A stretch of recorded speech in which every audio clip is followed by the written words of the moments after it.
Are they on? It didn't go blue.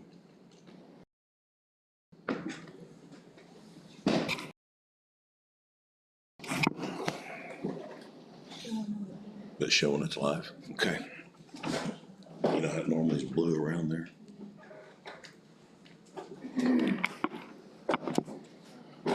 So,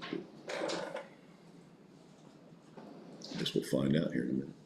Somebody will text you. We're doing that. About half asleep. All right, folks, it's 6 o'clock. Hopefully everybody's signed in. We're gonna get to the pledge, and Eiley Swan's gonna lead us in the pledge this evening. Whenever you're ready, hon. I pledge allegiance to the flag of the United States of America and to the republic for which it stands, one nation, under God, indivisible, with liberty and justice for all. Chris, would you care to lead us in prayer? Thank you. Dear Lord, thank you for the blessings you give us daily, and thank you for your love. We thank you for this opportunity to gather here and do the business of the county. We pray that the decisions that are made here will be decisions that you would approve of and that would be best for the county as a whole. In Jesus' name I pray, amen. Amen. Thank you, Chris. Again, please sign in if you haven't.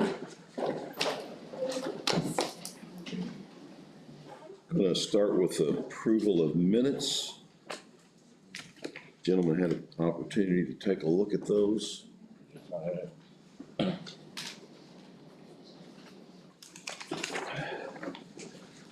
Do I hear a motion to approve the minutes for May the 2nd, 2022? Yeah, I'll make that motion. I have a motion by Dale. Do I hear a second? Second. Seconded by Bob. All in favor? Aye. 3-0 Sheila. Next, in the matter of claims, we'll let the attorney have a brief financial review. This will be brief. Everything is continuing kind of right on track, commissioners. All of your major funds are in a positive balance going into this morning. On May 16th, the general fund has a total amount of $880,223.68. There's been a distribution. It'll be posted most likely tomorrow as far as the ledger, but the highway distributions for local road and street 1173 and 1176 came in right at about 142,000 each for 73 and 76, and slightly over 39,000 for 1169. These are good amounts. These are better than last year. Now they're not statistically, like it's not hundreds of thousands or anything like that, but roughly it was about $127,000 average in 73, 76 last year, kind of in that range. And 142, this is going to push it up in the high 130s for this year, and that's been consistent. Local road and street is always in the range of in the 30s, but this is now pushing to 40,000. So these are good numbers that are coming in. Everything else looks good. The lead has over $630,000 in that fund. That's 1112. And then Riverboat really has remained untouched for this year so far, and that has another 257,000. I state those because those are kind of the two most liquid, accounts if anything went wrong. This will clearly carry into June, so the first half of the year, all funds and everywhere will be positive. Opinion-wise, I would imagine that the Treasurer's Office has been very busy this past period of time. This is property tax.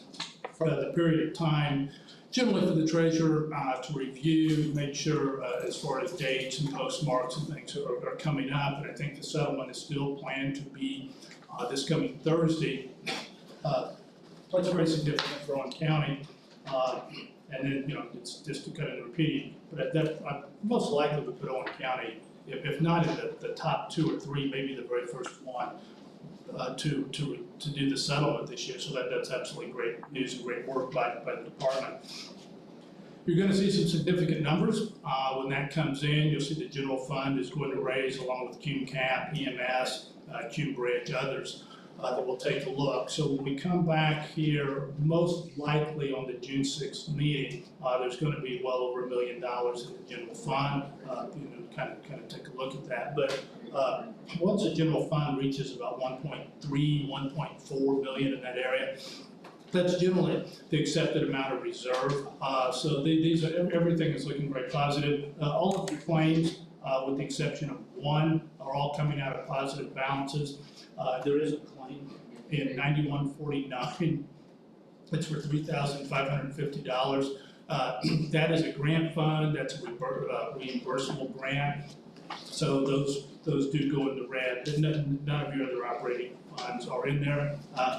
Final just thoughts, as always, driving in, today I saw everything that everyone else saw. You're looking at gasoline in the range of $4.30 to $4.50, kind of depending on the station.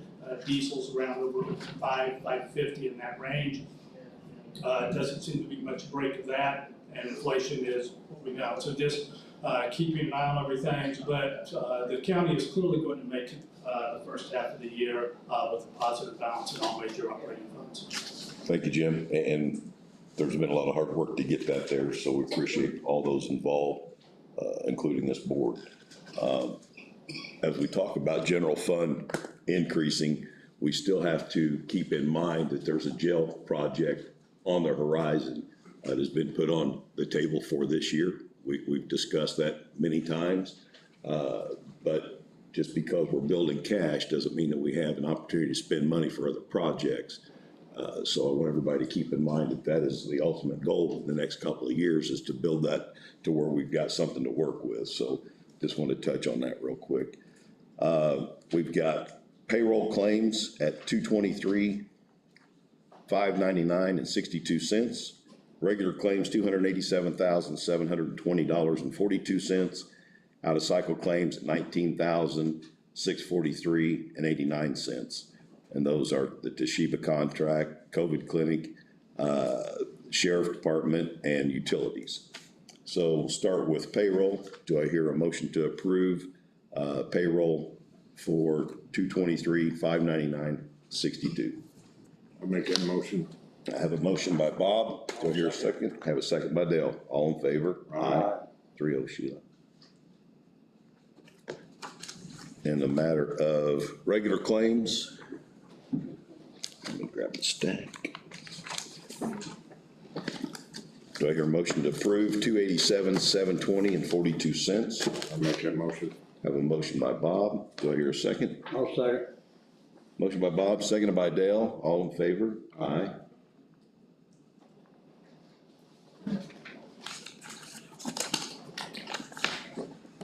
Pretty big stack there, sir. And out of cycle claims, $19,643 and 89 cents. Do I hear a motion to approve? I'll make that motion. We approve the out-of-cycle claims. Have a motion by Bob. Do I hear a second? I'll second. Have a second by Dale. All in favor? Aye.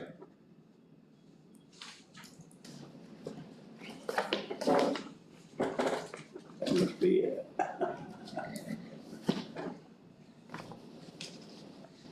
That's the page it's in.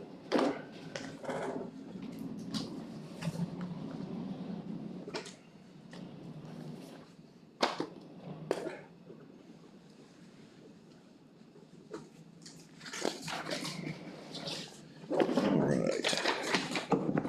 Get my desk turned around here. Okay, old business. In the matter of towing bids, we tabled this maybe a month ago, I think it was, 6 weeks ago. Only received one bid. Kind of felt at the time they might have been a little bit high, but I'd like to go ahead and make a motion to approve the tow bid for the remainder of this year. We'll revisit it come January 1st of 2023. Do I hear a motion to approve? I make a motion to approve the bids. I made the motion. Oh, I second it too. I give up that. We already got a second. All in favor? Aye. Aye. And that was with Bland's Towing. There's not a signature page on it there.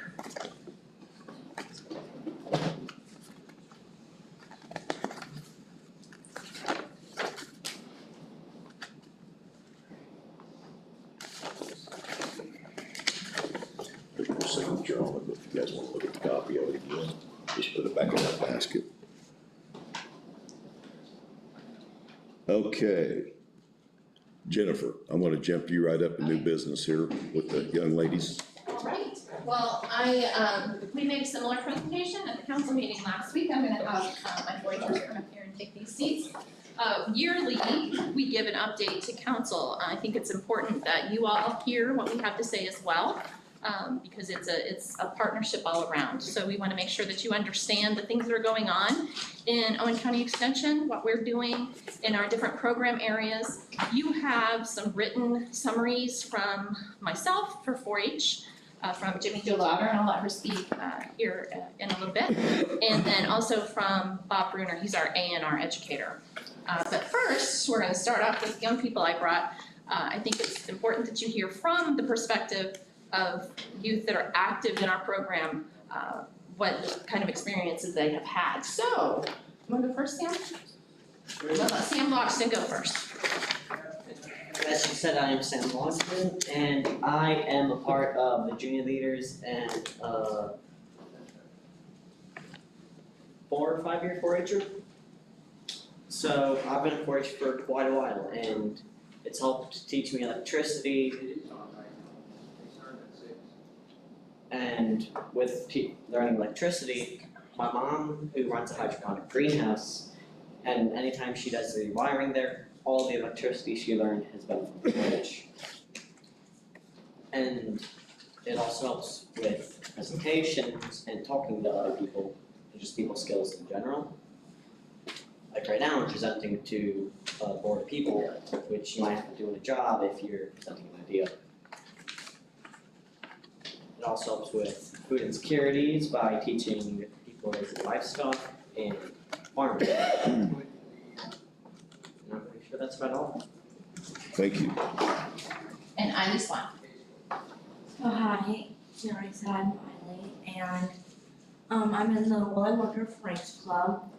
I am a part of many clubs that aren't just the charter clubs, and 4-H has given me many life skills, such as my communication skills, my perseverance by keep going through projects and keep up my hard work, and my loyalty to my animals, and by feeding them every day, and yeah, So you learn a lot of responsibility. yes. That's great.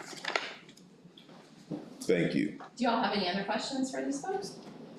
On the topic of responsibility, it also helps with budgeting and scheduling. Because you have to build a schedule with when people come home from school and feed the animals, do all the work. You're gonna build a schedule. And with budgeting, you're gonna have to budget the amount of food you feed your animals, the medicine, and it also helps you with record keeping. So it sounds like a lot of life lessons are learned. Yeah. Very That's good. kind of the goal, teaching them the life skills that they need to be our future leaders. And thank you guys, and you're welcome to stay. And then Jamie, Jo, and I are gonna kind of share a little bit about the rest of the programming. But when it comes back to Jamie, Jo, I'm gonna go ahead and have a seat if you all don't mind. But I wanted to share with you some of the programs that have been happening in Owen County 4-H and things that are coming up.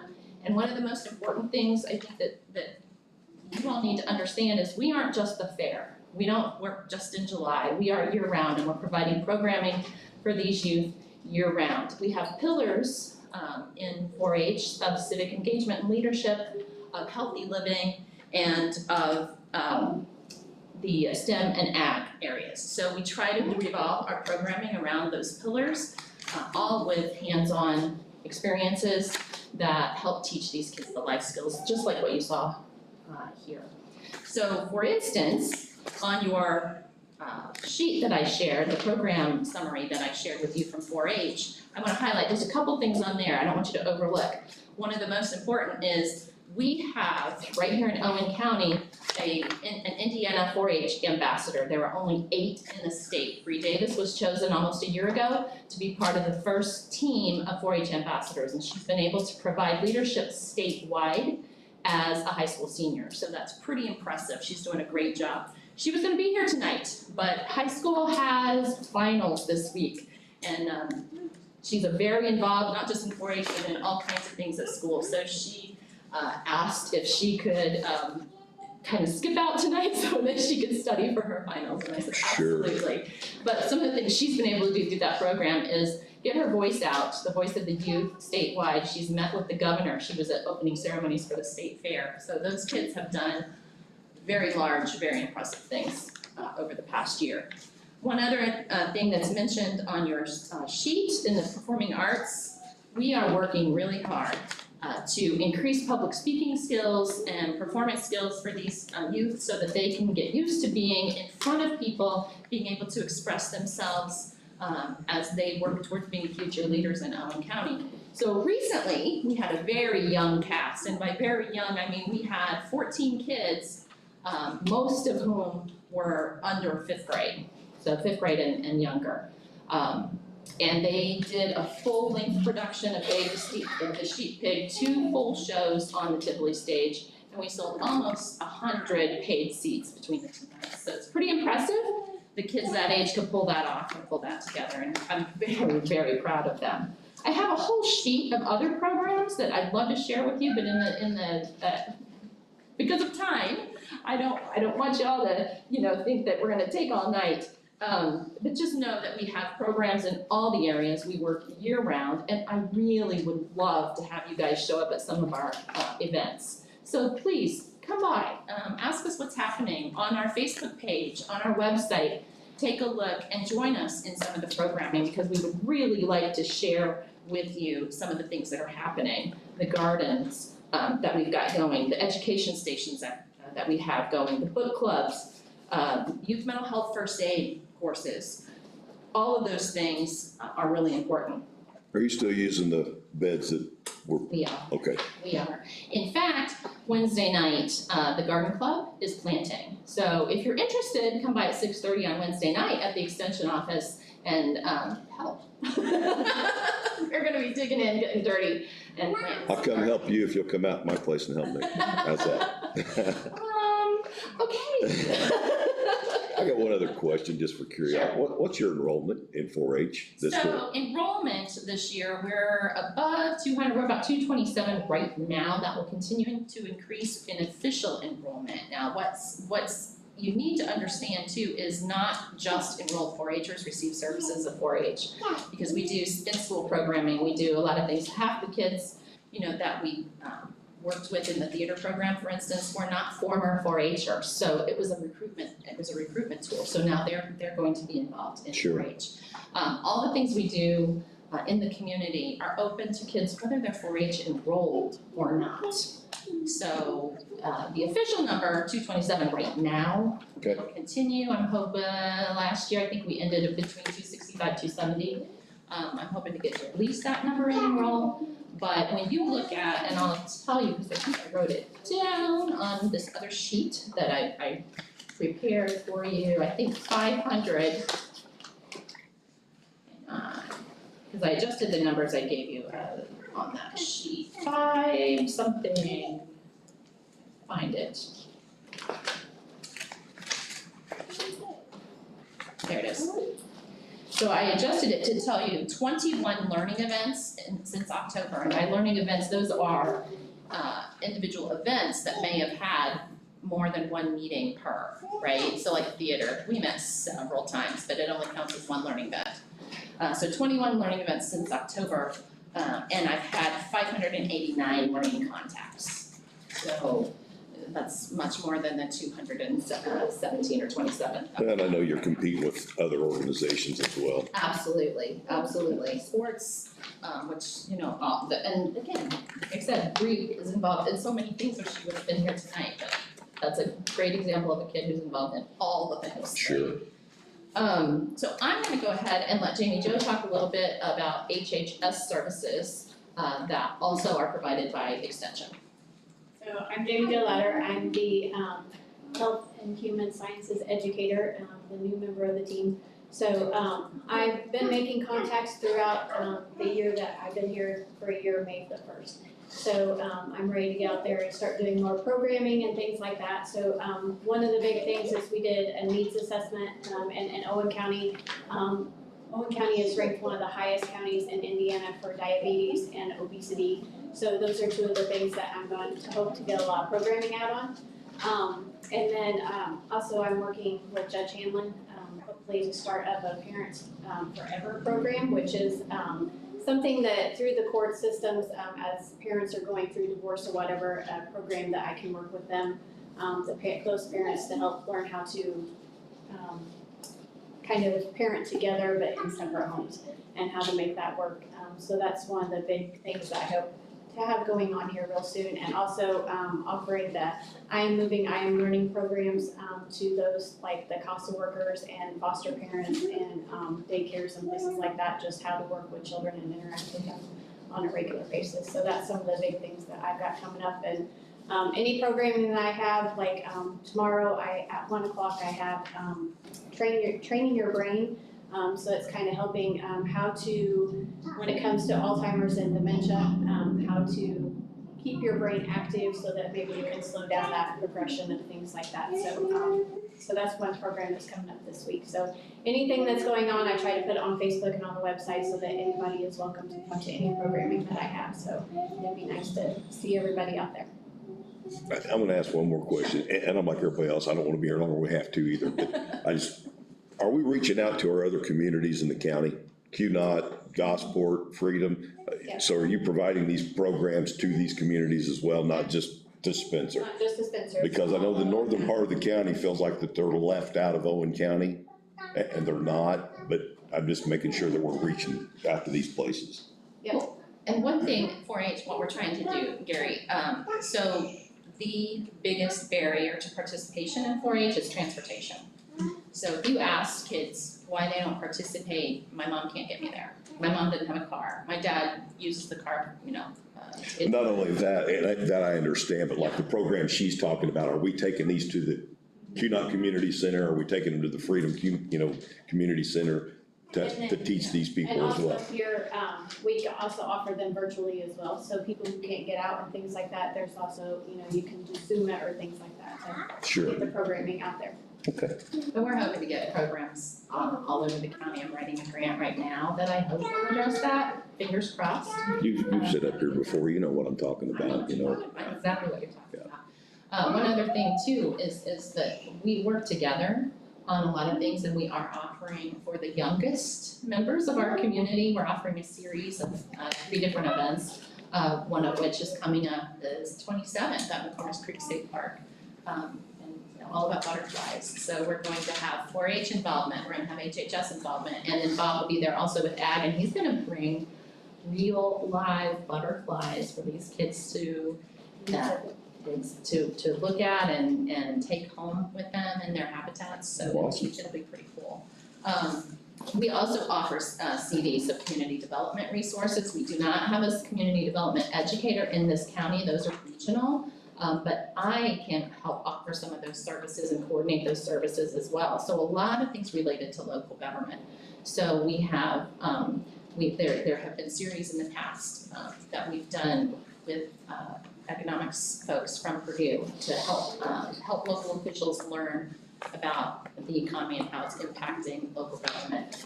We've got called data snapshots, and what I really want to do, I'm working on it, have been for a while, doing a presentation and invite all of you to that so you can understand what that tool can do for you. There's tons, and I mean tons of information that can help guide decisions as far as all kinds of things that digging deep into the data so you can understand the community. Good deal. What other questions do you all have? I'm done. Well, we just wanted to let you know that we're here and what we're doing and that we are impactful in the community and trying to keep everyone engaged. So come by and see us. Thank you very much. All right. Thank you, kids. We have a great council meeting now, so now we're going to that. Marcy, Economic Development. be really quick. Just would like to request that we set July 1st to be a date for the county to have their fireworks display. It would be launched from the quarry, just like it did last year. We've spoken to Lee Freeman, Sam Hobbs, and Richard Fouch, and they're all prepared to go ahead and volunteer their time and manpower for the event. Kind of getting this accomplished while putting things together. I've got everybody waiting in the wings. We have 2 individuals who Is that a Friday? got bids, yes. And the reason we did that on a Friday is because Saturday, Ellettsville's having their fireworks display, and then if it rains, we could always have a rain date on Sunday. So we have insurance that I'm headed to the town council. They're prepared to go ahead and cover the insurance for the event. Of course, the pyrotechnics, they have millions of dollars of insurance that cover it. So again, all that's kind of just waiting in the wing until I can solidify a date. So I'm here tonight to request that date. I see no problem with that. I'll make a motion to approve July the 1st. I'll take that. County fireworks. Got a motion by myself, seconded by Dale. All in favor? Aye. And I'll suggest to everyone, if you haven't been, it's a great show. You should show up. All right, thank you very much. Thank you. Jack.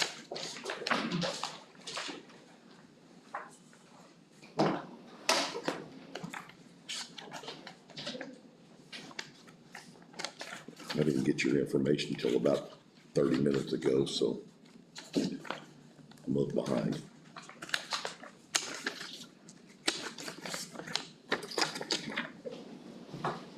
Go right ahead. Well, I turned in an application for the county policy on, for $2,500 through the Owen County Community Foundation. And what's this money gonna be used for, Jack? I turned in a budget of $1,000 to go towards emergency shelter needs, cots, bedding, maybe signage, anything we need if we stood up an emergency shelter. As far as location, that type of thing? Okay. And then $1,500 for communication needs. Radio equipment. Don't have any discussion? Any concerns? I don't have any. Okay. Do I hear a motion to approve? I'll make a motion. Have a motion by Dale to approve. Do I hear a second? Second. A second by Bob. All in favor? Aye. Thank you, Jack. And I'd like to take just a second to publicly thank Sheila Reeves for her tenure, dedicated public service to the county. Thank you, Sheila. Thank you, Jack. We'll have more of those as the night goes on. Okay.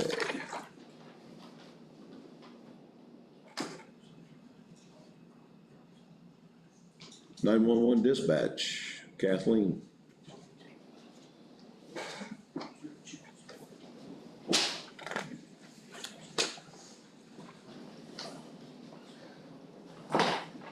All right, I am here this afternoon to give you guys an update on what's happening with the CAD server move.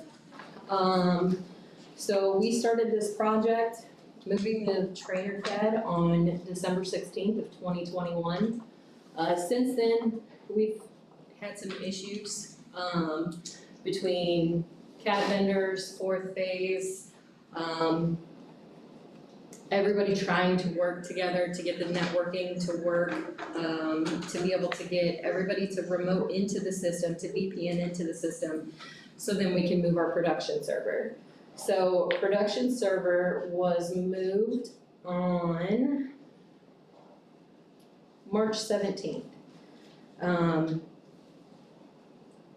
At that point, once we moved production server and then finally got MDT's jail VPN into it, that is when we found out that we had several programs that were not working. IDAX is one of them, and that is the one that I mainly deal with within the dispatch center.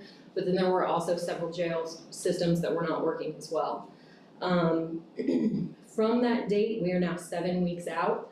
The jail, they got their systems up and working about 2 weeks ago, so 5 weeks after the server move. And I still do not have the IDAX integration, completed to be able to work in the MDTs or to be able to port information from B&B into our CAD system. To me, this is a big issue. Again, it's 7 weeks after the server was moved. There's been emails back and forth between myself, Central Square, IoT, which is the Indiana Office of Technology. They're the ones that grant us the access into the IDAX system, and also Fourth Phase. Up until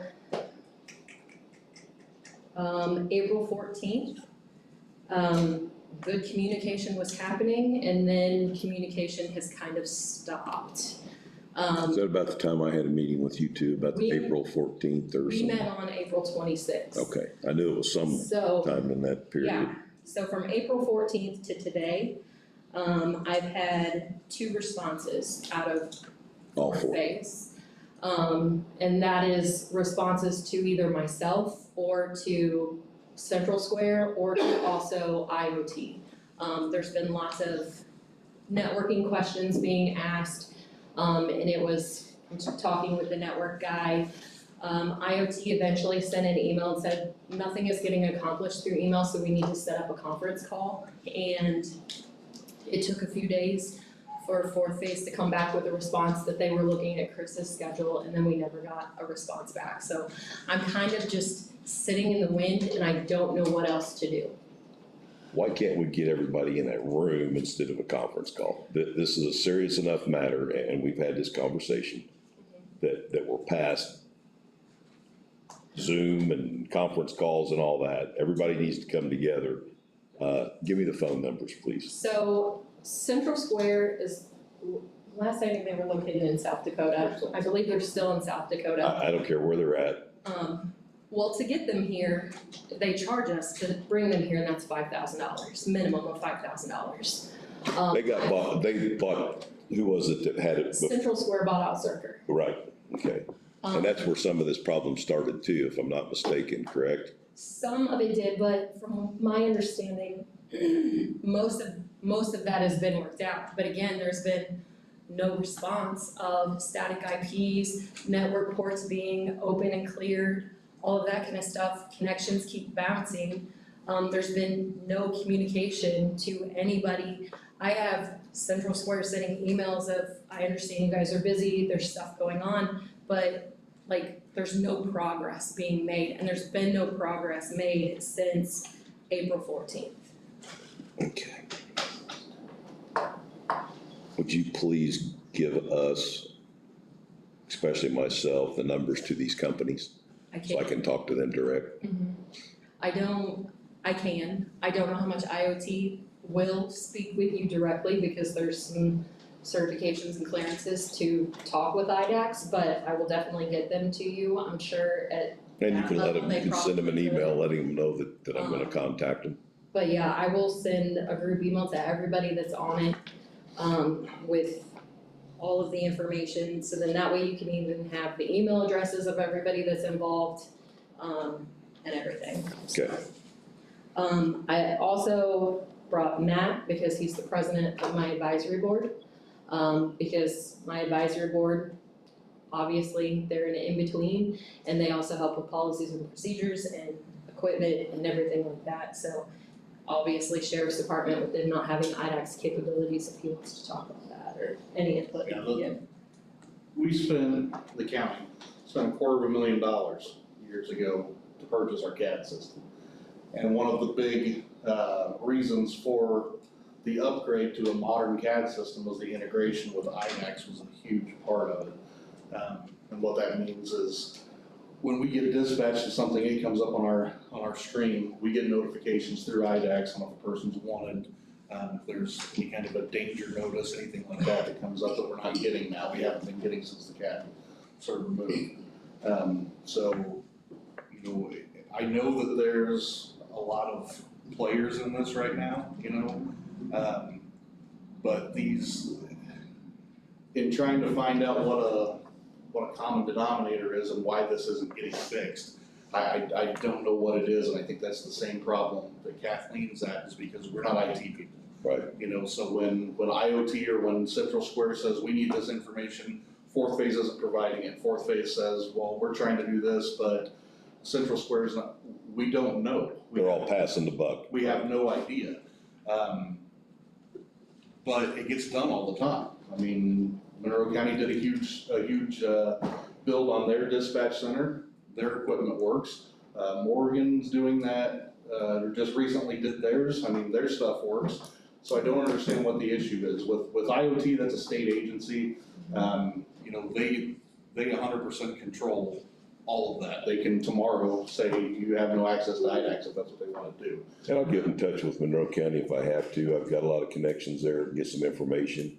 As you and I, the three of us talk, this should all been handled before it was ever opened up to begin with. And we had an IT mess back then, and we're still fighting some of those issues. But we'll get to the bottom of it. So Wayne County also just went to Central Square, the Zerker project as well about a year ago. So, and their systems and everything works. So whenever we're, like he said, they're asking network questions, I'm not a network engineer and I feel the expectation for me to know the ins and outs of our network. And it is. Whether it works great or whether it's as screwed up as it is and looks like a spaghetti bowl, that's not for me to know. That's what we have IT people for. But answers aren't getting responded to, and there's. We talked about this and discussed, you know, I understand, you know, the employees with fourth phase, and especially the one that's particularly assigned to here is busy, I get that, but. It's went on long enough. Well, when emails are sent that, you know, hey, here's the issue, here's what's going on, and the reply is almost always the same thing. It's almost always, I'm checking with our network expert, or I'm checking with this person, but there's never a follow-up, there's never an answer to the question, and it's kind of like people say when you pay your bills, if you're gonna be late on paying the bills, call who you owe the bill to and say, hey, you know, here's what I'm trying to do, Sure. just give them something. It would be nice, the same thing with fourth phase, if we could get some information on, hey, we're working on it, maybe Tuesday we can, you know, it's our deadline, we're gonna try to do this. It's just a vague, we're talking to the FortiGate expert. Have we talked to Barry Ritter about any of this? He was the guy that we paid the consulting $50,000 I to. talked to Barry. Okay. I'm gonna call him tomorrow as well. I'll make some phone calls and I'll have you some answers of some kind by the end of the day. How many employees does fourth phase have? He's probably got four or five. I think part of the problem that. He's understaffed, there's no doubt about it, and I've told him that. And I told him, I said, you need to dedicate one person to get this fixed. Now, this was several months ago. I know you got other projects, but if you can't dedicate one person to fix the project, I will. Because Oh, no, you're right, and we'll get another company, and it's just like we've had security camera issues here at the courthouse they've been on, they've done security, but there's too many projects, and for not enough people, that's not our problem. No, it's not. But I'm also almost $5,000 out of my budget that wasn't budgeted. So I'm now dipping into my cash balance to pay IT, which I have no issue paying IT if I see progress. And there has been no progress, but we continue to get bills to, I think, work on it or figure it out, because they might not necessarily know exactly what they need to do to try to fix it. Right. Or to get the answers to the vendors that are emailing us. This was all part of the original $1 million project that we spent down there, and it should have been dealt with back then, but it wasn't. So that's why our IT budget's not set up for additional, as we've talked. That's why we do security cameras out of CUMCAP. Our IT budget is a maintenance type IT budget, not a project budget. So if we have to find another company to get in here and fix this, that's what we're gonna do. And my follow-up then is, if they're maintenance IT, they're not here for projects, and if the project is over their head, they need to say it so we can move on I and agree. get another company to help us. Because moving training server back in December of '21, we're now middle of May of '22, 7 weeks after production was moved and no progress has happened. So then don't take the project on if you're not capable of doing it, Right. because it's continuing to cost you money. No, you're not gonna get any argument from me, I agree. And like I said, I'll make some phone calls tomorrow and get back with you guys both tomorrow afternoon. Okay? Thank you.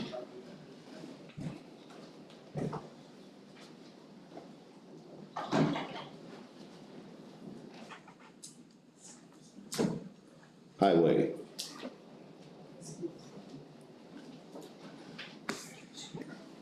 Got several projects here this evening.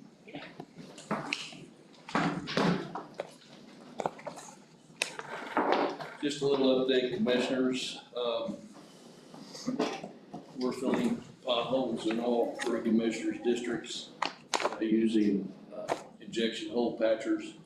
We are, last week, shut down 2 days, and everybody had a shovel in their hand and patched holes, and that will continue starting again tomorrow.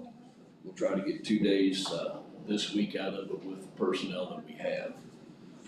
We seem to be making some ground. Unfortunately, somebody is first and somebody is last, and we're working diligently to try to get over them all. Class Road project will start on the 23rd. We've got the road posted that this is going to occur, and Fender Construction is prepared to start.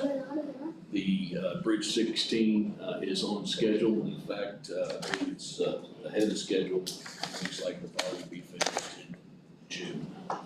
Yeah, I checked with CLR and they felt like possibly the end of this month that bridge would be open, so that would be good news, and we'll make sure we announce that when that happens.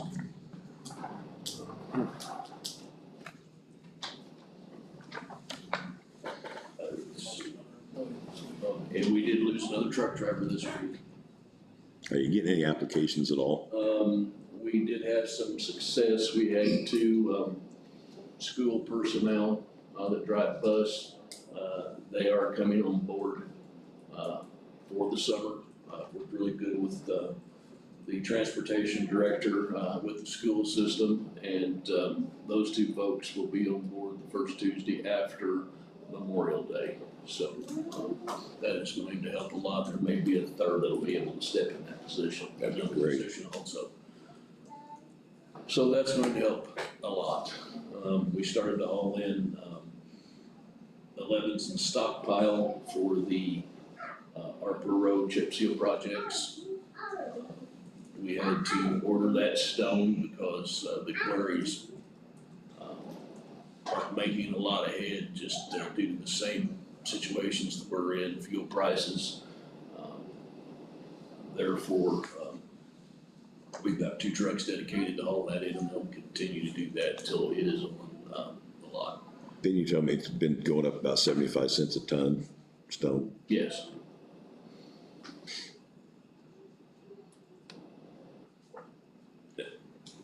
Okay, that's all I had with the bridge bids. Commissioner, if it would be okay with you, can we start on the road resurfacing, then we'll go to the bridge? Sure. Does that work? So, the first one is just for information only. The Hardscrabble Road, project is out for bid. It has been published. Those bids are due at the June 6th meeting. So at your next commissioners meeting, again, unknown how many will bid, but that will come before you. Now, this is all our time of an essence, but this is clearly one, commissioners, you wanted that started as quickly as possible and to be finished. So the contract calls for that to begin on July 5th of 2022 and to be completed no later than August 5th of 2022. Yeah, I think we were wanting to get that finished before school starts. Right, so that would be, there is a time of performance, and any delays, there is a, there has to be compliance, and there would be liquidated damages of $100 per day on each day that's not completed. So really, that's just more to let you know that one is coming. Hardscrabble Road is not. is not a community crossing. This would be the 4th project out of the ARP money. So then the next for resurfacing, Commissioners, this is for the area of Fiddler Road. This is a community crossings grant. You should have before you about a 34-page bid packet. It's been reviewed by the highway superintendent. Myself, I would ask if you want to approve it, just the same lead, that if we notice any type of typographical error or any technical change. Nothing substantive at all, but just if we do review that and catch, we've just got a wrong name or something like that, that can be corrected. The total cost of this project for Fiddler Road, it's one section of Fiddler Road. It is estimated to be right at $148,789. That's the estimated. Community Crossings grant would pay $111,000, and the Owen County portion would be roughly $37,000. That can come from two places. There is the lit edit, where $250,000 was dedicated for it, or it's also possible to use out of 1173. But this was anticipated to be one of the lit edit. The key dates, if you approve the packet tonight, the first publication must be in on May 25th of 2022, the notice to bidders. The second publication would be on June 8th. That's for notice of bidders. Commissioners, this would come to your second meeting in June. On June 20th would be the award of the bid packet. We talked to the highway superintendent. The Hardscrabble Road, so we have the 4th of July holiday, then you have Hardscrabble Road on July 5th. So it was thought to start this project on July 6th. So on the first day back, they wouldn't have to be supervising two separate construction projects.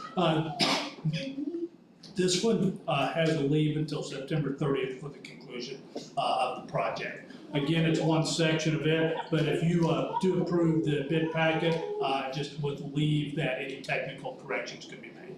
Sure. As we discussed before, this was a small part of the community crossings grant that we received. There was some mapping issues at the highway department that has now been corrected, from my understanding. Is that correct? WTH come down Tuesday of last week.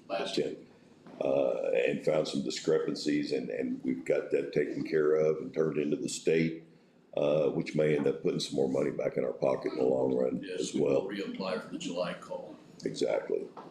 So I'm gonna ask for a motion to go ahead and approve this section of Fiddler Road with the grant money. As the attorney mentioned, we have already been approved for the matching money out of lit edit. So it's not going to affect the highway as far as their budget goes. And then we will reapply for the remainder, what is it, Greg, about $850,000 left in the community crossings in July. I'll make that motion. I have a motion by Dale. Do I hear a second? Second. A second by Bob. All in favor? Aye. 3-0, Sheila. Okay, Commissioners, that would conclude the updates for the road resurfacing. So there were two other ARP projects that were bid out. So we're now operating under Indiana Code 36-112-4. This is for public construction. This was for sealed bids for two bridge projects. One bridge was for Owen County Bridge 116. That's the Franklin Road over the branch of Raccoon Creek. The second project was for Owen County Bridge 44.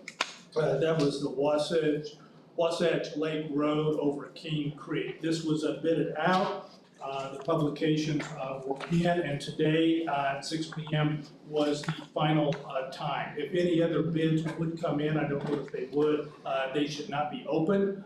They should be returned sealed, but the time has come. There have been, Commissioners, for starting with Wasatch Lake Road, there has been one bid that met the deadline. It's not been opened to sealed bid. This is from CLR, located out of Vincennes, Indiana, and this is a bid for Owen County Bridge 44, more specifically Wasatch Lake Road over King Creek. It's sealed. Commissioners, on public construction contracts, there has to be a number of documents, and that's a delay, but I do need to review and just make sure that there's proposals and that they have met all of the documentation. So while I'm doing that, I will go ahead and read the bid sheet. This is a bid sheet. This is for Bridge 44, Owen County, Indiana, located on Wasatch Lake Road over King Creek. This bid was submitted on May 16th of 2022. The total amount of the bid is $158,375. $158,375. The riprap is priced out at $26 a ton, and the 12 inch steel shell piles at $38 a foot. So again, that bid is $158,375.00. Now, did you go through? Commissioners, they have complied. It is on the proper paperwork that was submitted by the Highway Department. They have submitted and signed the proposal. At this particular time, there are no subcontractors that have been employed for here. That has been sealed and notarized. They complied with the financial statement. They have also, the contractor's bid on Form 96, it is completed now. They have completed the section of experience on the questionnaire. They have specific site plans and equipment, and they have names of references, equipment. It has been notarized, and the non-completion affidavit has been signed and notarized. Certificate of corporate resolution, signed and notarized. There is a required bid bond of 10%. That is in your paperwork, and that has been signed and notarized as required. Secretary of State, they have filled out the employment eligibility certification. Notary. Specific non-collusion, Owen County always requires 2. That has been signed and notarized. Non-discrimination affidavit, still affidavit has been notarized. Qualifications Department of Transportation. They have submitted the drug testing policy as required. Equal opportunity employer. Affirmative action. Drug testing again, and certificate of liability insurance. Commissioners, they have complied with all of the documents. They would be considered responsive bidder. You have one bid, and again, that is $158,375 for bridge number 44.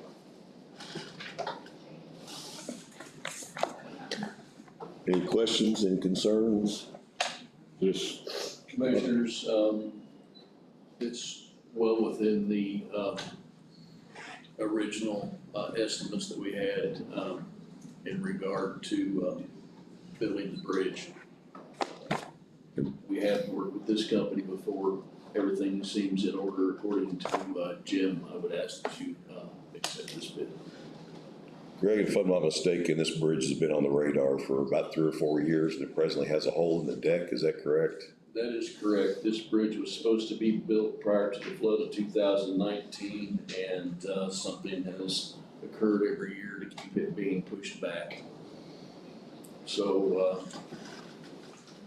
in fact, 16 happened. Right. So this needs to be, We also have a business out in this area as well, right. lodging company.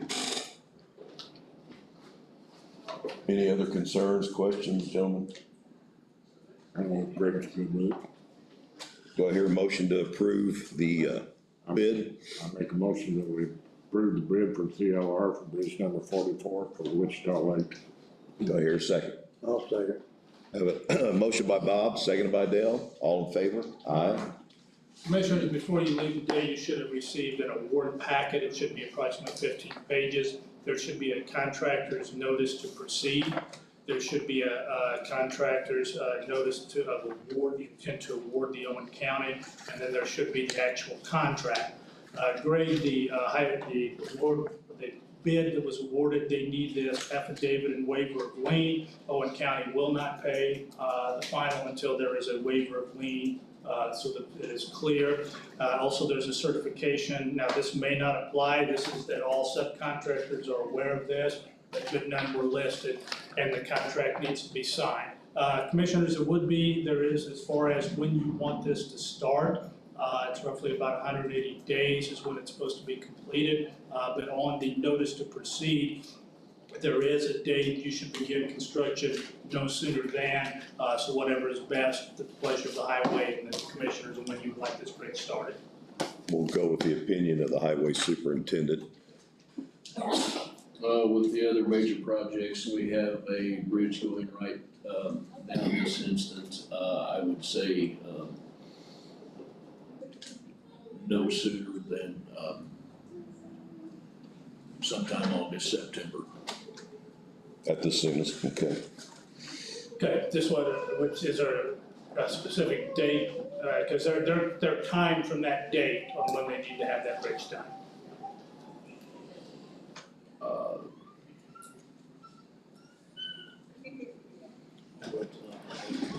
Can I ask the contractor that's sitting About here? after, I would say after Labor Day. Want to start it in September, is that six, what day would that be after? That is the 6th, the day after Labor Day. Okay, Mr. Williams, can that bridge be completed by the end of the year or roughly by the end of the year? Yes, it shouldn't be a problem. I would ask that if it's possible to move the notice to proceed date or start date to later in the month, September benefits. We could get in and get out. Excuse me, my assistant just did, remind me, we do have a recreational facility, that uses that bridge, business. So we need to go after that. I would think, and I have worked with CLR before, I would ask on 44 an October 1st start date. That makes sense. Bill? Yes. so commissioners, with that start date, not trying to be rude, but just before everyone leaves this meeting, we would want the contractor to sign these documents, and all the commissioners, and then the originals go to the auditor. The auditor keeps all the original, copies go to the highway, copies go to the construction company, and copies with the commissioners, the original with the auditor. So run these papers. Before they leave. This is 44. It's 3 pages.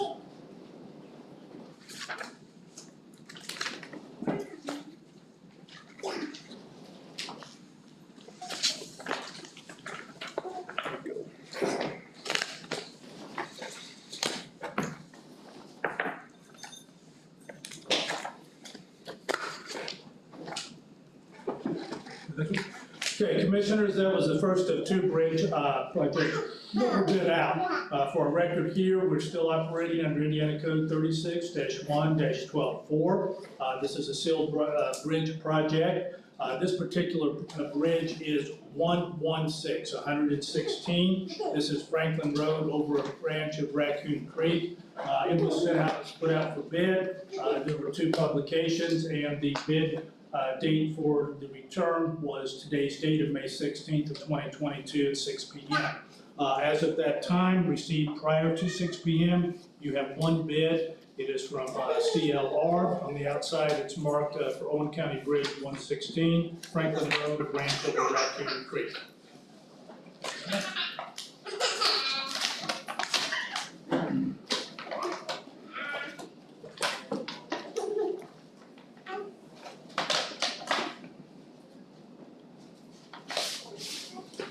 Okay, commissioners, I will read you the bid sheet, and if I will need your leave to go through all the technical, make sure that they have completed this properly. This is a bid sheet for Bridge 116 of Owen County, Indiana. This is located on Franklin Road over a branch of Raccoon Creek. This bid was submitted on May 16th of 2022. The bid amount, $162,535.00. $162,535.00. Itemized bid materials, the revetment riprap is at $26 per ton, and the 12-inch steel shell piles are at $38 a foot. This was signed by CLR. That bid again is $162,535.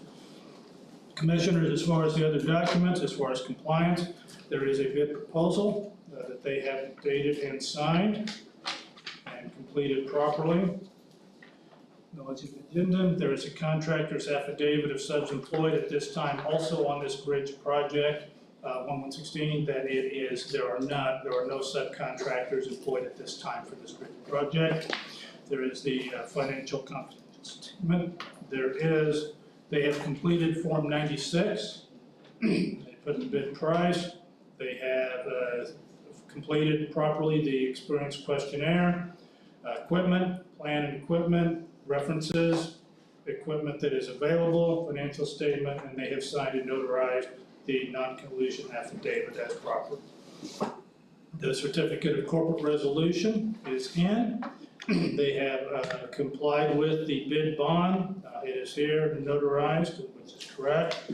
So they're in full compliance there and full notary on each one of those documents.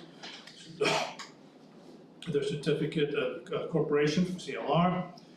They have completed the employment eligibility certification and signed it. The second non-collusion affidavit has been signed and notarized. That is proper.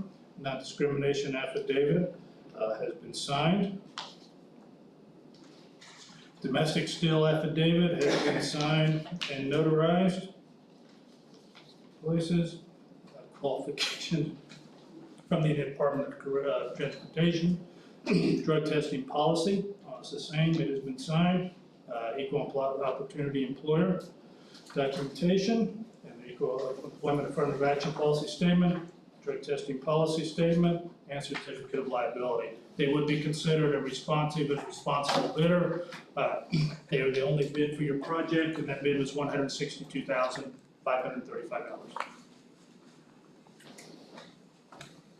Greg, I assume that falls in line with our original estimates that we were looking at back in December.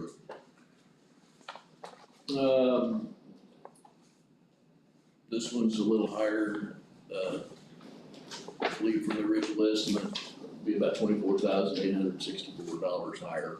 So it falls within the, Price increases. price increase that we're dealing with. Which is to be expected. Any questions from either one of you gentlemen, any concerns?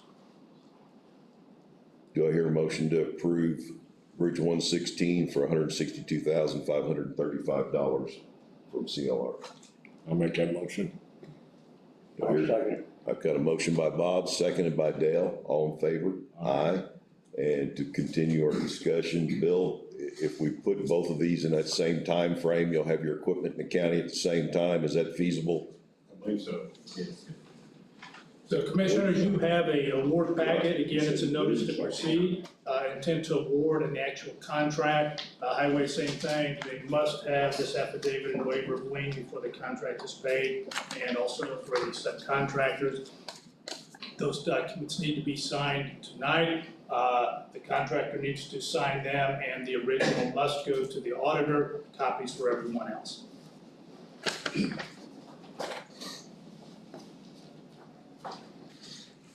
Go ahead, gentlemen, while we're signing these documents, we'll get our part out of the way. Say one thing just real quick, thank you for the award, do appreciate it. Thank you for everything CLR's done for Owen County. If you don't start Franklin Road about the same time or what? Yeah, October 1st. October in there. That is correct, right, Bill?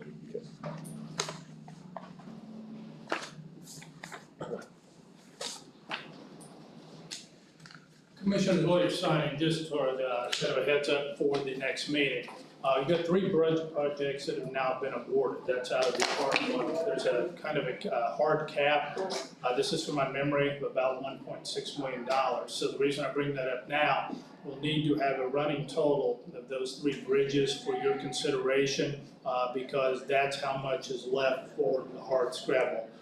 Obviously, we have no idea what that bid is going to be, but if it exceeds that amount, for the hardscrabble, then there would be, you need to have consideration, if you're wanting to take that out of 1173 or a different fund. Just more of a kind of a FYI, that we'll need to make sure we have a good idea of the amounts for next meeting.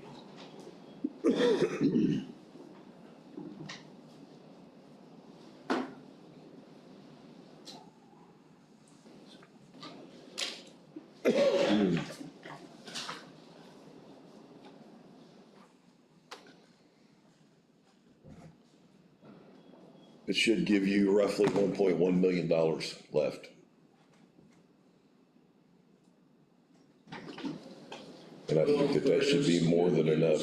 In regard to the Hardscrabble Road project, drainage came in at the same price. It didn't exceed.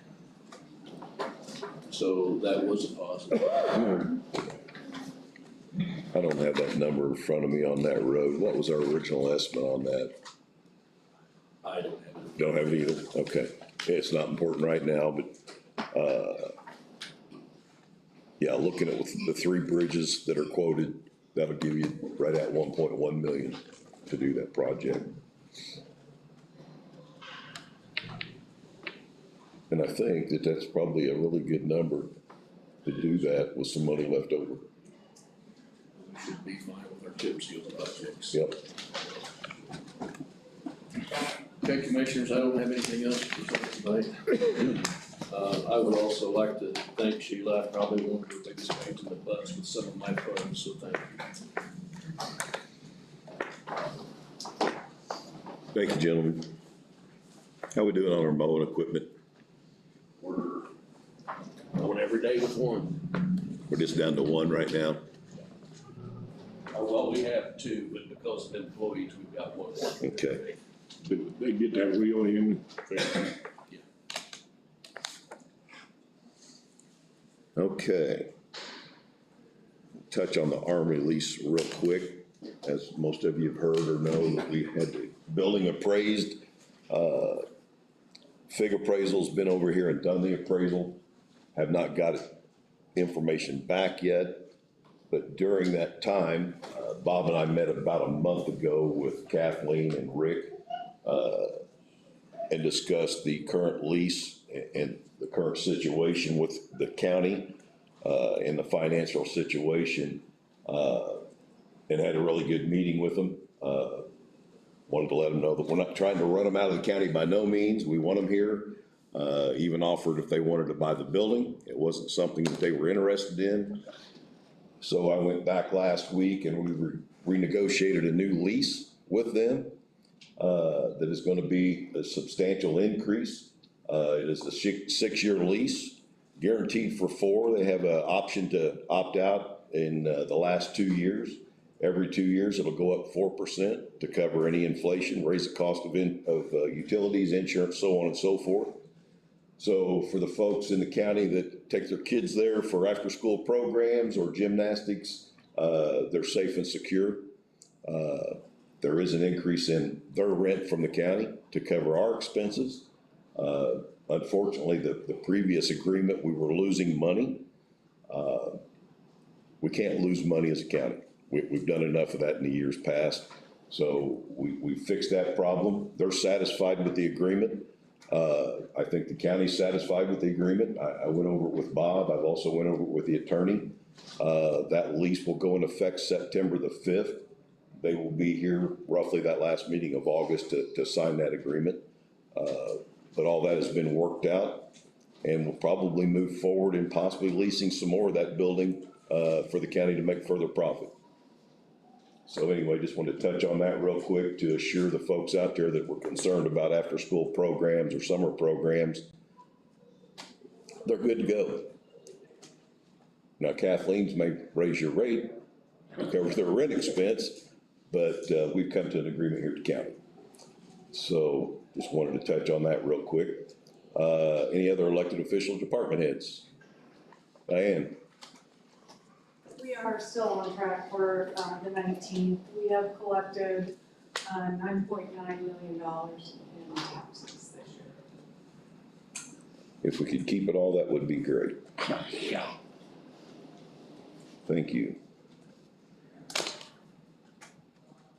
Before we move on to attorney comments, I guess I'll go ahead and take Jim's comments if he has any. No comments, just, I guess maybe clarification. On the Armory lease, I'll have that directed, so if anyone's question, there would be a formal acceptance and a formal adoption of the Armory lease. We could do that at the June 6th meeting. But I'll go ahead, I've got notes that's given me, so I'll have that drafted and then for a formal approval in a public meeting on the June 6th. Thank you, Jim. And I'll get with you on the additional notes as well. And nothing else. And before we get to the auditor's comments, I want to personally thank Sheila for her dedicated service, not just as the auditor for the year and a half, but the 22, 25 years that she's dedicated to Owen County, the different organizations that she's helped and supported. Can't say enough about her. So thank you, Sheila. And now I'll let you comment. Wasn't very nice of me, I know. I don't have anything other than to say thank you to everybody for your support, and I will help where I am needed. And we appreciate that. We know that you will. Okay, Commissioner, I forgot public comment, and I apologize. Hi, from my memory bank of years ago, I don't know if anyone remembers Dave Wallace.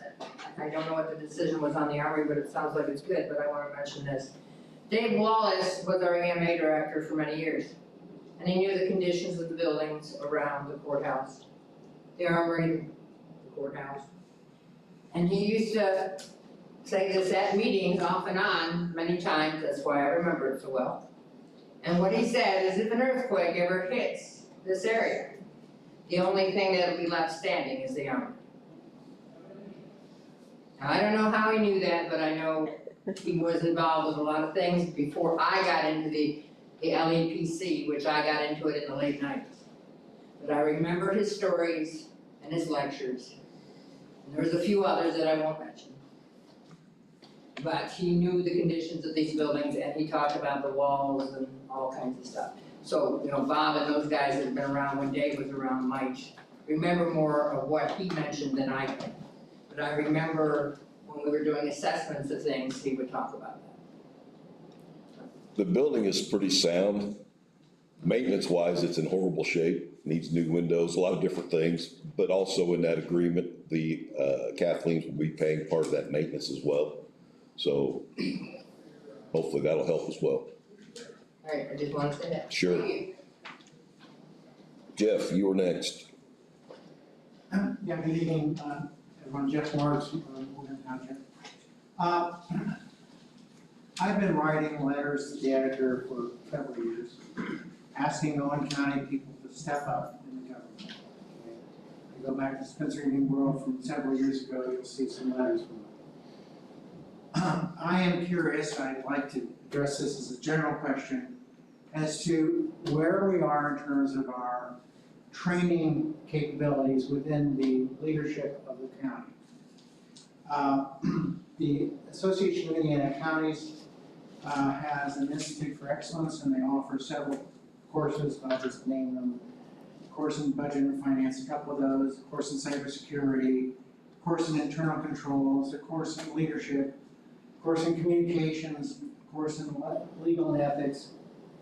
So my question of all of you is, have you availed yourself of these courses? And could you please describe which ones they have? And then I'm also curious, given that the auditor is leaving, what additional courses that you've been through, because I suspect you may have, or training that you've had that will be needed for your successor once they're announced. So, budget, finance, cybersecurity, internal controls, classroom leadership, communications. And by the way, these courses are, I don't know how bad they are, but they're never expensive. Most of them are free too, Jeff. I've been to 2 commissioner conferences that include new elected officials every one of these conferences have classes that you can take over the 2.5 day, 3 day period. I've been to many of those, also been to 2 AIC conferences that include many of those conferences. I personally have attended those. I've went to those classes. You can pick and choose which ones you want that feel best needed for you. And I'm not speaking just for myself, that goes for Diane, treasurer, the auditor, Greg probably has some stuff in the highway, but every office that goes to these conferences, these are available to them at every one. Now, I will tell you in 2020, when the COVID hit, there was a little bit on, yeah, all that went downhill. There was some Zoom stuff, but hardly anybody attended it because of different situations. But all of those classes are available and have been, I personally have went to many of them. Cyber, you ask about, we have, and a lot of people don't know this, that the state of Indiana, Secretary of State, has paid for 3 years of FireEye as a extra protection on top of our Fortinet. So we have about 3 layers of cybersecurity. They also agreed to continue to pay for it for another 3 years. The state of Indiana, this is a federal company. They do a lot of big stuff. Yeah, so they are tapped into our system here in Owen County. So I read all your questions. I seen them Saturday night. So I'm gonna say yes, yes, yes, and yes, but that's to me. I won't answer for everybody else. As far as the auditor ends of things goes, obviously, when you're a newly elected official, they offer you all the courses, whether it's the state or the AIC. Anything that either one of them do are webinars. You can go in and watch them anytime. I just rewatched one on Friday for circuit breakers because our county circuit breakers just came out, just to refamiliarize myself with it. So again, they're there, the training's important. If it's somebody that doesn't have that training, they can get it. The state will come in and help them. Highly recommend attending, watching. Sometimes being there in person helps you learn more, but the fact that you can reference back to them at any time, definitely a workload. But it is teachable, learnable, and somebody will have to step up and step in to learn them that doesn't have experience. Yeah, I once changed jobs between one place and another place. I had six weeks between jobs. And I bought every book I could find to figure out whether I could, I can't read. So it's. And there's manuals for every position that they're. I've got internal control manuals, I got the commissioner's manual, they're all laying right there at the house. I look at them weekly. Okay. I know Mr. Bryan's not an elected official, but have you taken any of these courses? Are you talking about specifically for AIC? Yeah. Okay, for AIC, at the height of the COVID, there were 3 Zoom AIC classes that I took. Now, if you're asking, Jeff, just purely on budget, a little bit, I'm not worried about, but I'll give you a little bit of my background as far as I think probably why the council is asking me when I looked at something. My undergraduate was business administration, finance and management. I've had specific training in forecasting, budget, revenue, statistical analysis. I have in addition to my law degree, I have a master's degree. Concentration is in organizational systems. I was specifically trained, I would say very well, not by myself, but by FedEx. I was an operations manager where there was a 2-week formal class specifically on budget, forecasting, projections, looking at different line items on budgets. I did use those training for over 2 years as far as doing that time. I have about 2 decades of experience as county budgets involved. Now, it could be as much as just helping to one actually presenting or the involvement that I have here. I think I am updated. I think they come out about every 2 weeks, but at least every month, AIC has all the different updates and the links, and I'm involved in that way. But as far as AIC, there's been 3, but that would be my extent of involvement with AIC. And by the way, I don't represent AIC, and they didn't pay me to come here and ask those questions. But they look like they're kind of a resource for Any of our departments can get on those at any time. And at the annual conference, they award people that has reached certain goals. Thank you, thank you. Commissioner Curry, Commissioner Du Bois, any additional comments? Any additional comments that you guys have? No, I know what they've done. I worked security down there, took training for it and stuff, when I was in security, taking this here and stuff.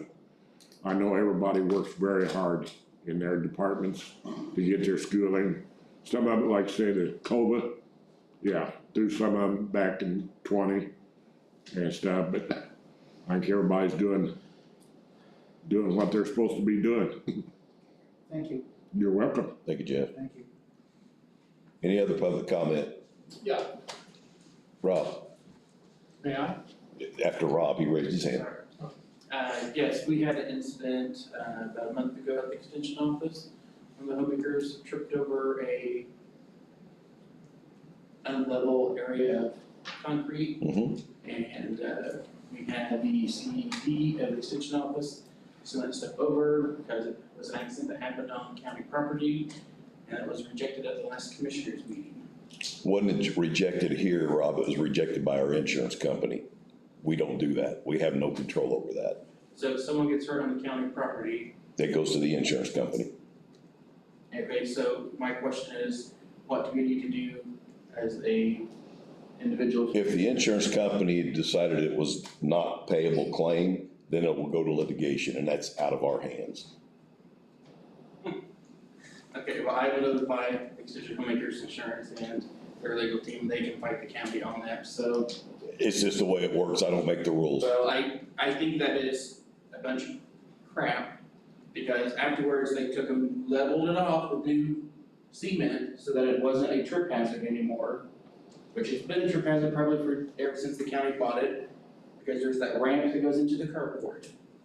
So, It's got a iron rail or something right the there. arm rail that comes out 3 feet, but the lift goes out was 2 more feet.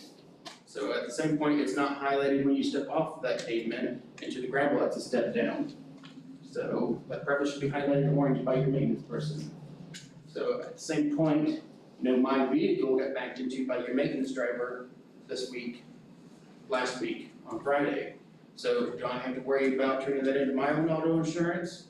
Or is the county's insurance gonna pay for that?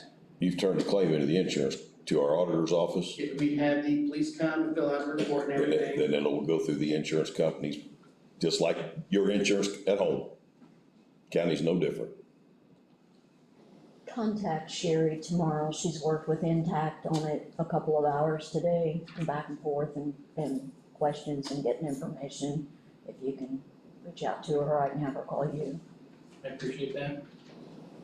If your insurance company will subrogate, you will not get docked. They will consider. I'm not worried about my car. Okay. It's the medical bills of the individual who fell.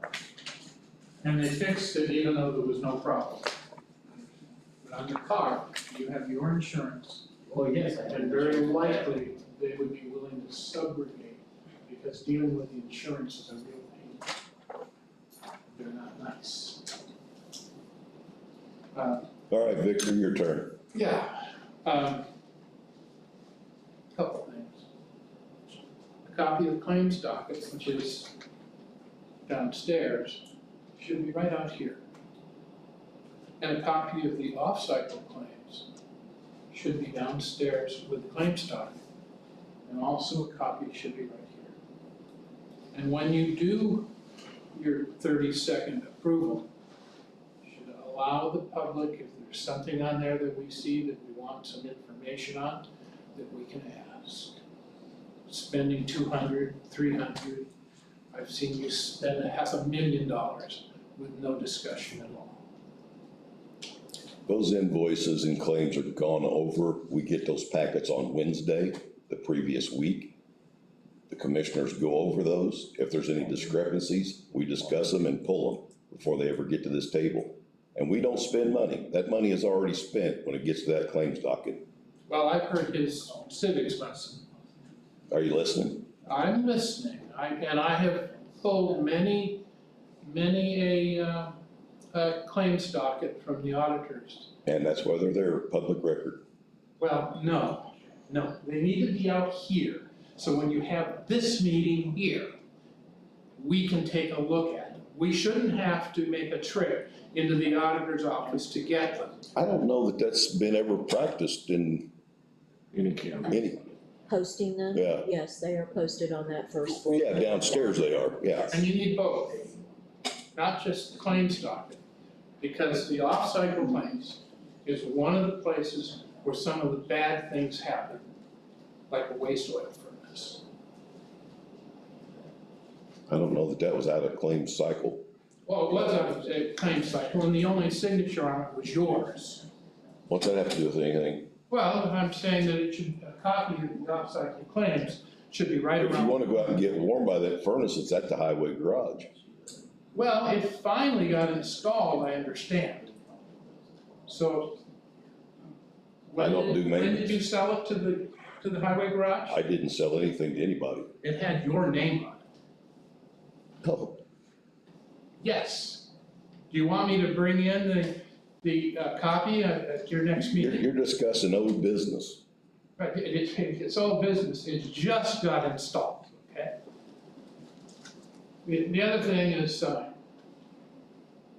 resignation of Sheila is something that I think this group has severe responsibility for. I guess you need to ask her that. No, I'm telling you, okay? This is really, really unfortunate. And you don't think we think that? I think that you. I work with her every day. I think that you're probably responsible. Whoa. And you're welcome to your opinion. I certainly am. We all have one. That's right. You never heard Sheila say that. Have you? I'm not gonna speak for Sheila. Well, that's. I'm here to say that the loss of Sheila, I know that she has worked 7 days a week. I know that she has reached into her pocket to pay for things like filing cabinets that she shouldn't have to pay for. And I know that she is the glue that has held this county together with her relationship with the SBOA. I mean, all three of you should be on your hands and knees thanking her. And instead, Sheila, how many of those meetings with the SBOA have I been involved with you here in this office with the door shut? Several. Thank you, sir. yeah, whatever you think that means. I'm just telling you that she wasn't the only one. You're picking on three people that's sitting up here, and I've been just involved in that as she has. Well, you are the three people who are responsible. For the finances of the county? Her No. resignation. Okay. And we'll see what happens in terms of who is caucused in to replace her. That will be up to the precinct committeeman. They need to do a better job. Then you need to go talk to them. Well, and I assume that you attend those meetings. I do. And Bob, I assume you attend them also. Well, I attend them, but I have nothing to do with them because I'm not a precinct committeeman. Well, you're there. I can be or I cannot be. All right. So when I wrote my letter,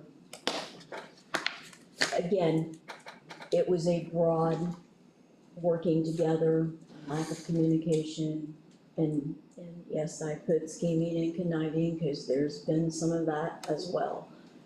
But I think we all play a role in this, and when I say we all, that means the commissioners, the council, the department heads, and the employees.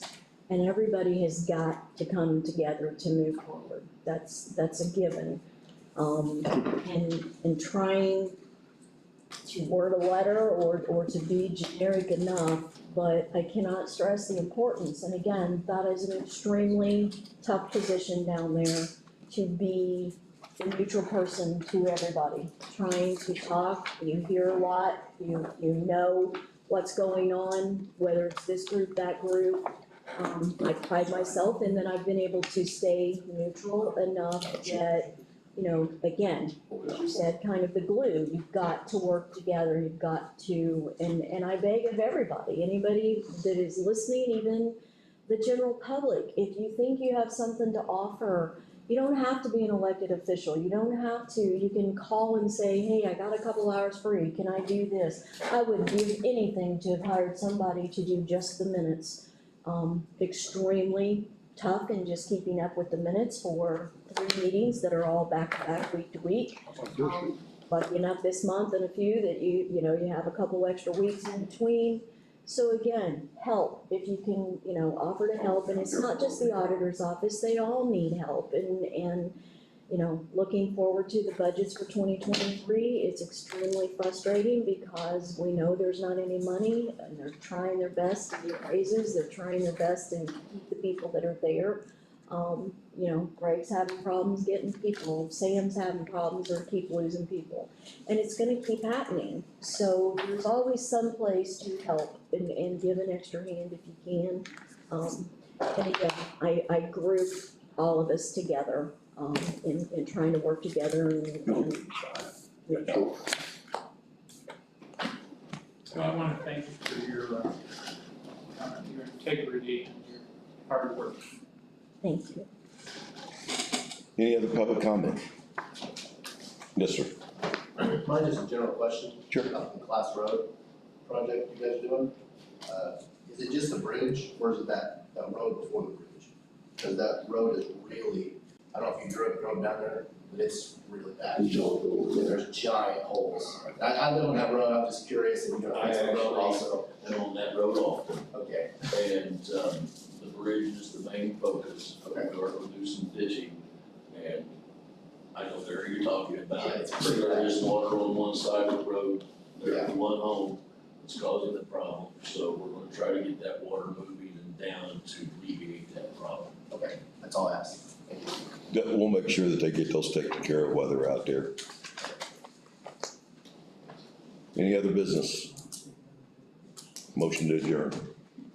Second. All in favor? Aye. Greg, I need you to sign this, please. You're like me, you're.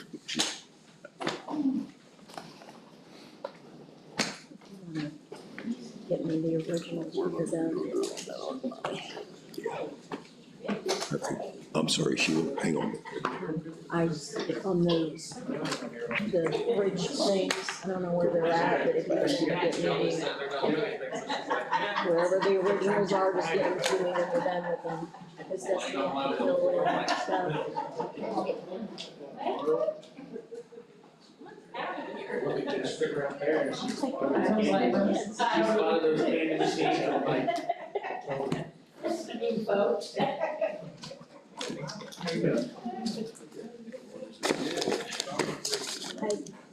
They were signing bridge things, where they at?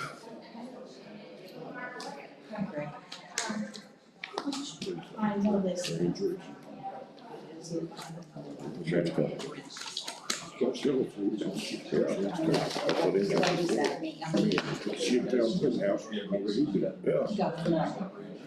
didn't pay it. Yes. He said. Right before you get to that. Didn't know if it was that one